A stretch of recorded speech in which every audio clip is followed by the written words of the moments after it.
What games come to mind when thinking back on the 32-bit generation? If we're talking specifically about the PlayStation, I'm betting the likes of Tekken 3, Metal Gear Solid, or Final Fantasy VII come to mind, and rightfully so. But there's another game that I think of, as it's a game that basically forced me to warm up to the PlayStation as a console. You see, I was pretty anti-Sony when the PS1 first hit the market. I didn't feel like Sony had any business making games, especially when Sega and Nintendo had it on lockdown. What could Sony do that those juggernauts couldn't? Well, when Sega dropped the ball on the hardware front, and Nintendo basically did the same thing, alienating developers in the process, it turns out Sony could do a whole lot that those two couldn't. Sony chose to focus its efforts on a simplistic hardware design that would be easy to develop for, an aggressive ad campaign, and enticing deals with third-party developers. This yielded many games for its first console. One such game, as you've no doubt guessed, is Resident Evil. And I clearly remember my first encounter with this landmark game. I was just a teen at the time and stopped by my friend Dan's house. He was a bit older than me and had an income, so naturally, he always had the newest, coolest games. After I showed up and walked into his room, he was playing the yet unproven console. And the game he was playing? Yep, Resident Evil. I had no knowledge of the game at the time. I sort of recall seeing magazine previews but kind of breezing past them since it looked like one of those obscure PC adventure games, which I wasn't really into. So I sat down and watched Dan play the game. He was at the end and wrapped it up pretty quickly. Next thing I know, he's handing me the controller and starting a new game. The tank controls took some getting used to, but he pointed me in the right direction without spoiling anything. Eventually, I land upon this bright hallway filled with windows and cautiously walk forward, when suddenly a zombified dog jumps through the window and starts chasing me down. I try to fight back a bit, but it's no use, so I run forward only to have a second dog jump through the window. When I finally made it out of this hallway, I knew one thing. This game was something special. Not only did it look really good with its pre-rendered backgrounds and live-action cutscenes, it was also scary as hell. The story sees you playing as a member of STARS, Special Tactics and Rescue Squad. You're part of the Alpha team and on a mission to find Bravo team after they went missing. The first thing you'll see in this game is this live-action cutscene. It's amazing. And I very much mean that in a so bad it's good sort of way. It's cheesy, but you know what? It was pretty incredible to me at the time. I definitely wasn't seeing anything like this on my Super Nintendo, so it was cool. Arriving at the mansion, you'll immediately notice that not all of the characters from the intro made it to the house. There are just 3 of you now, and this changes depending on which character you choose at the beginning of the game, but more on that later. Regardless of your chosen character, you'll head through the adjoining dining room and into the subsequent hall. Here, you'll be introduced to Resident Evil's main baddie.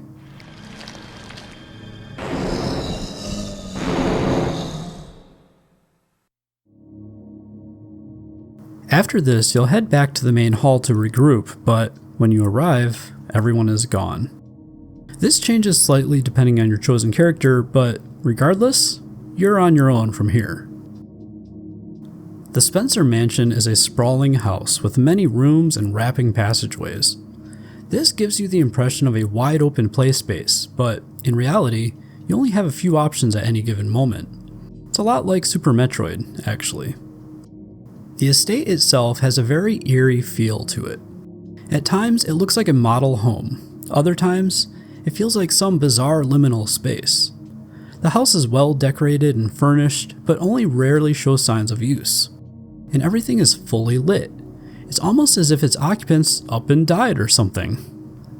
The pre-rendered backgrounds bring a lot of realism to the table here, more than almost any other game of the time. And when combined with the game's cinematic fixed camera angles, it managed to immerse you in a way that other games couldn't.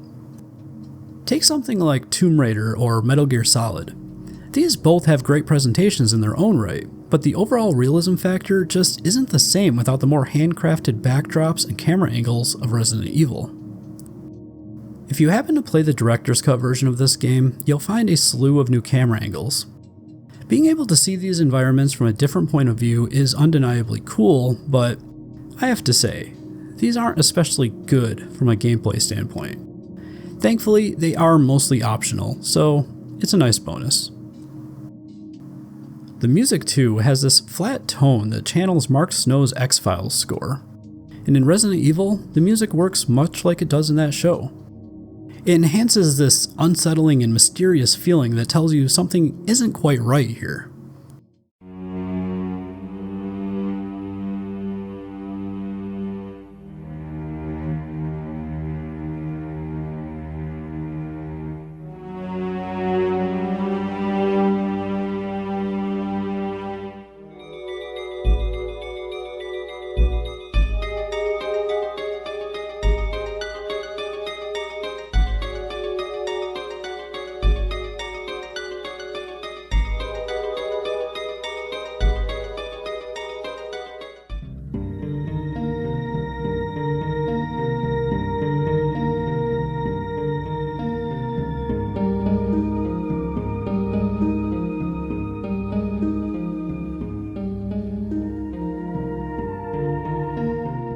You should know that what I'm describing may not line up with the version you're familiar with. And the reason for that comes down to the fact that the director's cut version of the game utilizes an all-new orchestrated soundtrack. Now, I don't outright hate this alternate soundtrack or anything. It's mostly fine, but I can't shake the feeling that it was an afterthought, and that's probably because it was. While these tracks aren't necessarily bad compositions, they do change the feel in some pretty profound ways in my opinion. In contrast to the original soundtrack, which was a bit more droning and warm in its tone, the director's cut soundtrack is cold and varied. Take a listen to some of these and let me know where you stand on the matter.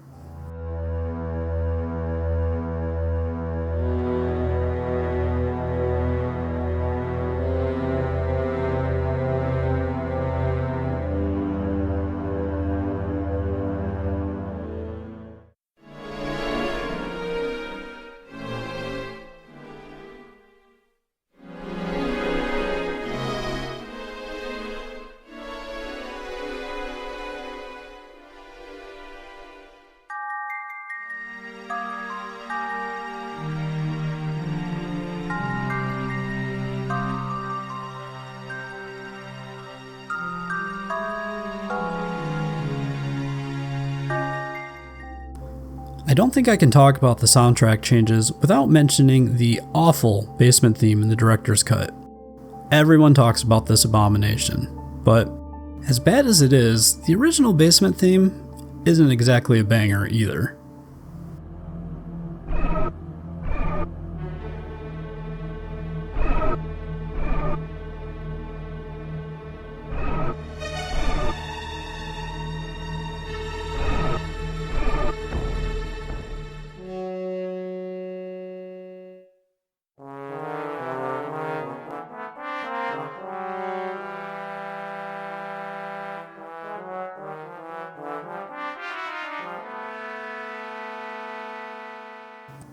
Beyond the music, the game's voice acting is always a hot topic. It's hilariously bad. You can very much tell that the script was written by a Japanese person and poorly translated to English. Adding to the mess is the fact that the actors apparently didn't know anything about the game, its story, or events. So they basically had to wing it and hope for the best. We sure have come a long way, haven't we? Whoa! What is it? What? Oh no! Sorry, I didn't mean to do that. You must be from the Bravo team. Yes, I'm Rebecca Chambers. I'm a newcomer. I just joined the Stars Bravo team last month. Well, I'm really sorry. Are you all right? Yes. I'm Chris Redfield from the Alpha team. The sound effects are about what you would expect, but there are a few noteworthy things to talk about. Enemy footsteps, for example, can always be heard. This seems like a given, but when you're playing a game with fixed camera angles, the ability to approximate your enemy's position is a godsend. There are also audio cues that do a pretty good job of alerting you to certain things. For example, when you enter a room with a zombie off camera, you'll often hear a moan or a fleshy foot being dragged across the floor. And during combat, when you've just spent your last bullet, the gun will click, telling you it's time to reload. These are small things, but very smart from a game design perspective. The gameplay in Resident Evil is relatively simple and straightforward, but confusingly, also a bit clunky. You navigate through a fairly maze-like house in search of items that will allow you to unlock doors or solve simple puzzles. Along the way, you'll contend with various enemies, like zombies, zombified canines, or other mutated monstrosities. Combat definitely falls on the simple side of things. You pull the R1 button to ready your weapon and press the action button to fire. You can pivot your character as well as aim up or down, but you can't walk or run with your weapon at the ready. But as simple as the combat is, you probably shouldn't engage in it any more than you really have to. This is because resources are very limited. Enemies don't drop ammo or healing items. The only benefit to downing them is that you won't have to contend with them going forward. There are items found throughout the environment, but they are very finite. You won't find enough to take out every bad guy that comes your way. And when you run out, you're out. A good example of this showed up in my recorded playthrough with Chris. Here I am at the end of the game, preparing for the final battle, and all I have are a few health items and three handgun bullets. This is all I had to contend with the final boss of the game. The director's cut version of the game does include an easy mode, however. In this mode, the game gives you a lot more ammo and enemies go down much more easily. So if all of this is sounding a bit too daunting to you, maybe go with the director's cut. Another key component of the gameplay experience is its puzzles. In this first Resident Evil game, the puzzles are very simple and straightforward. A good example of this is here in this lounge area. After the piano is played, a hidden passage opens and you can pick up a crest. But if you do, the door closes behind you, leaving you no choice but to put the crest back in its place.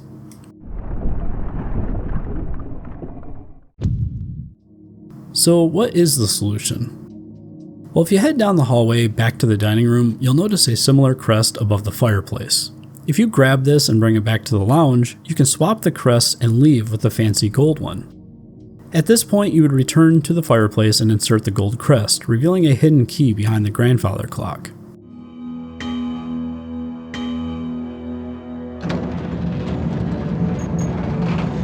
Pretty much all of the puzzles in the game are like this. Very mechanical and easy enough for most people to figure out with very little effort.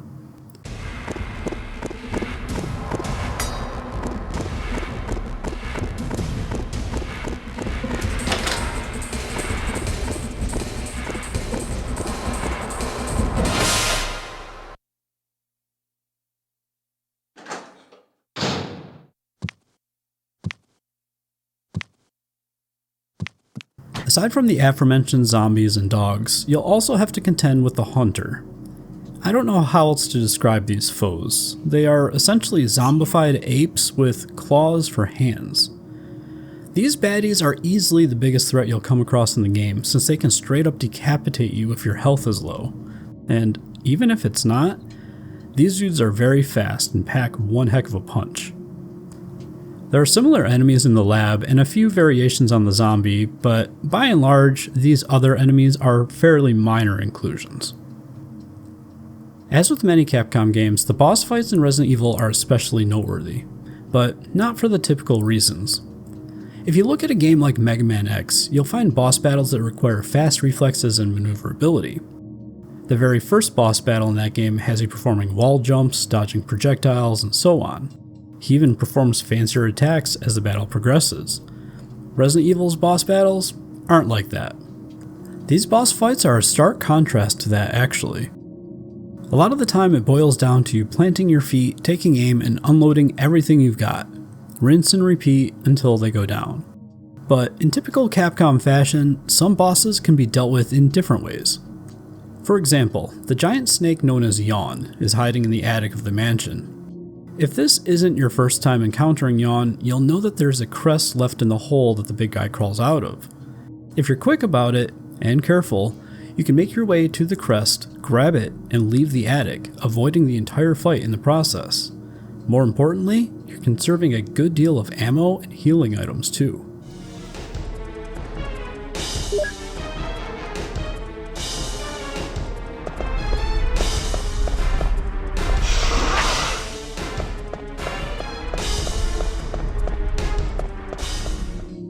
Another example comes later when you're contending with the giant spider in the underground caves.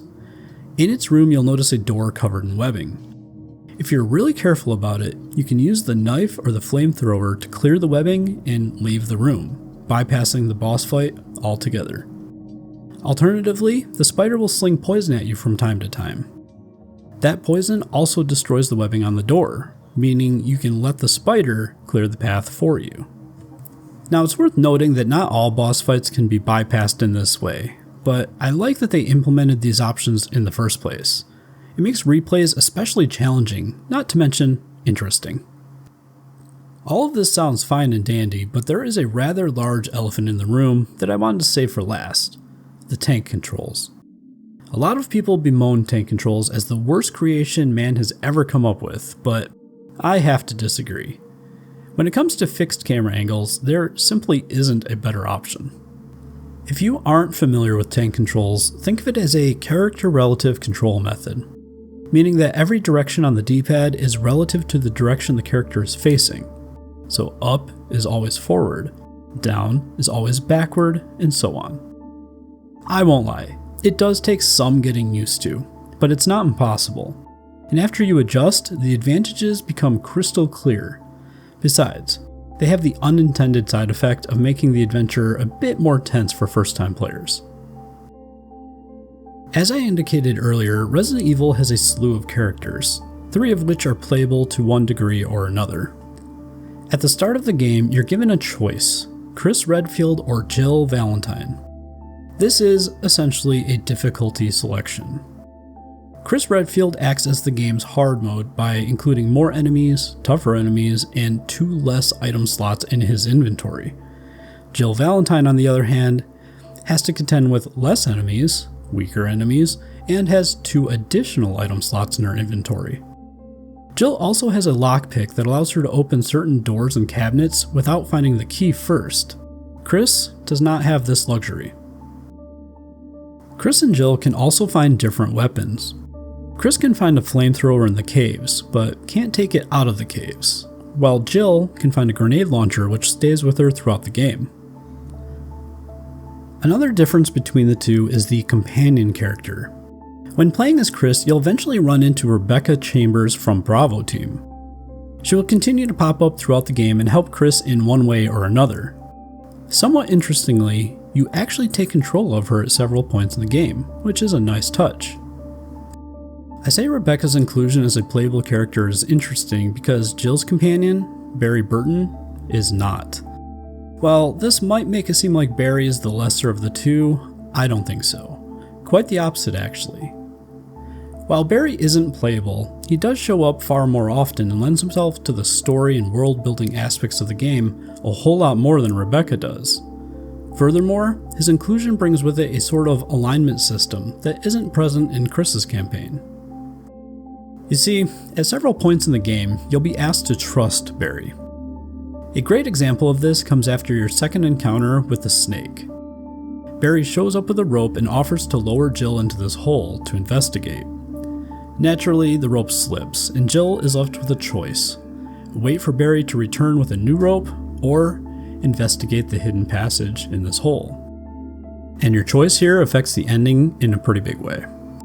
Beyond that, Barry has a rather significant backstory that intertwines with Wesker's betrayal, which is saying a lot when we are talking about a game with almost no backstory whatsoever. These are the main characters, but you'll also come across a few other members of the team. Some are dead when you find them, others not so much. These are minor inclusions, but work well for a mission focused on finding Bravo Team. One last thing about the 2 main protagonists: their stories do not interweave like they do in future entries. In Resident Evil 2, for example, Claire and Leon are taking their own path through the adventure. They start the nightmare together, are split up, then find their way back together for the finale. That isn't the case here. Instead, each scenario is treated a bit like a what-if scenario. The path through the game is more or less the same for both Jill and Chris, aside from a few item differences. The companion characters don't overlap at all either. When you're playing as Chris, you'll never see Barry, and when you're playing as Jill, you'll never come across Rebecca. It's kind of a shame because this could have been really interesting from a story perspective. To this day, I'm not sure we've ever seen Jill and Rebecca together, or Barry and Chris for that matter. No video game is perfect, and Resident Evil is no different. If I had to levy any complaints against this game, it would go something like this. The lack of an auto-aim really makes the combat feel clunky, especially when dealing with enemies from different directions. This was fixed in the director's cut, but here's the kicker. The original release of the game in Japan does have this feature. It was removed from the North American release to make the game more difficult due to the rental market, a market which doesn't exist in Japan. Another complaint would be the way Rebecca was handled. She comes off as this adolescent schoolgirl ripped straight from a Japanese anime rather than a specially trained member of STARS. She's so green that it's really hard to believe that she could have even been eligible for such a mission in the first place. They rectified this to a great degree in the prequel game, Resident Evil 0, but it's a shame they couldn't have done better here. As much as I like a good laugh, the voice acting is just horrendous. I know these actors did their best and worked with what they had, but I'll never understand why Capcom couldn't at least clue them into the fact that they were portraying Special Forces members investigating a mansion full of zombies and monsters. Even that much could have helped these performances so much. Ugh. Oh, Barry! That was too close. You were almost a Jill sandwich. You're right. Barry, thanks for saving my life. Lastly, I have to complain about the naked lab zombies for a minute. There is one big problem with these foes. They respawn. No other enemy in the game respawns. This leads to at least a few cheap hits or a waste of ammo towards the end of the game. And it feels like the consequence of a looming release date more than anything, as if the developers just didn't have time to fine-tune this segment further. Even with its many faults, the original Resident Evil stands the test of time. Not as well as something like Super Metroid, mind you, but still better than many of its 32-bit peers. The campy story and characters, combined with an interesting setting, simple puzzles, and impressive graphics, all combine to form one of the most influential video games ever made. So, should you play this game when the remake exists?